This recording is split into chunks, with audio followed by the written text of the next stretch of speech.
video games and board games were extracurricular activities. Take video games for example.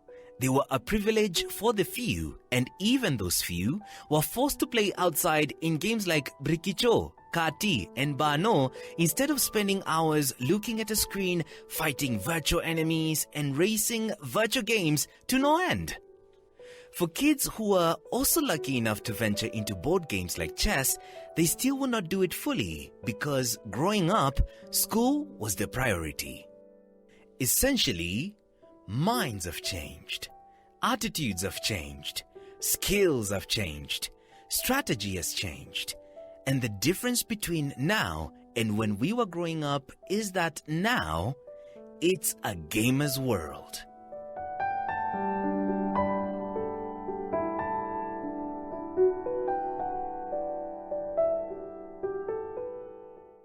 In Kenya, the gaming industry was estimated to be worth a whopping 4.4 billion shillings just 5 years ago.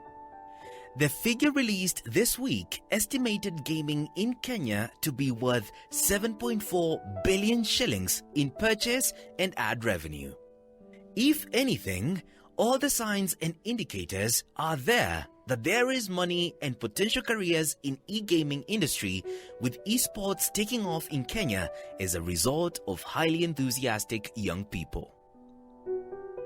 To find out more about the gaming industry in Kenya, we sat down with one of the professional gamers in Kenya, Emmanuel Musambai, to give us a brief view into the Kenyan gaming industry. As a professional gamer, I've been able to participate in the Tekken 254 circuit that is normally hosted by David Kamanzi, and I got to know about David from Facebook, and there's a group called Kenya Gaming Network.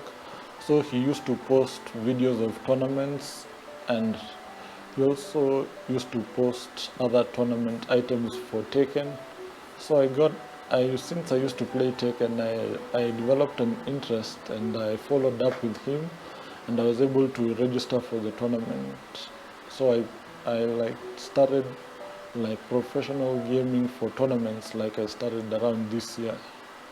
But before that, I was just playing by myself, and I was also doing live streaming of video games on YouTube and Twitch. So that's what I was doing before I got into now playing in tournaments and competitions. Mostly in Kenya, most of the youth, they like football, so most of the youth will normally find them playing FIFA. That's what most youth enjoy playing. When they go to the video game stations, they play FIFA. I was forming an organization, an electronic sports team. When you look at the countries abroad, they have electronic sports teams, and they normally register players, and the players normally go to represent them in tournaments. So that's what I was doing. Yeah, I was starting my own esports team. In Kenya, there's a big chance of gaming to thrive in Kenya, because most people are now embracing the culture of esports. And it was recently on the news, they were announcing how much revenue the gaming industry has made for Kenya. Yeah, there are challenges. Maybe your parent does not support you as a professional gamer because they want you out of the house. They don't see the value in video games. Mostly parents they normally they don't see the value in gaming, and maybe they need the exposure to see how somebody can actually earn from gaming. With the new upcoming gaming organizations that are coming up, they are giving people the opportunity to express their talents. Like I said, we have the Tekken 254, which is run by David Kamanzi from the Tekken 254, and his counterpart Charles from S Pro Gaming. So they partnered together. So David normally hosts the Tekken 254, which is a Tekken series that runs for 6 months from January, and it comes to a close in August.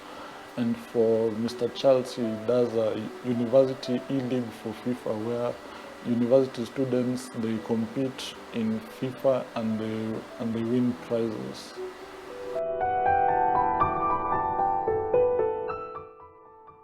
Emmanuel is just but one gamer in a growing community of gamers who have big dreams. Dreams of one day being the next professional gamer, recognized and paid to play. For many of them, developing, testing and playing these games has been a means out of many societal traps that waited for them. Gaming to them has changed their lives.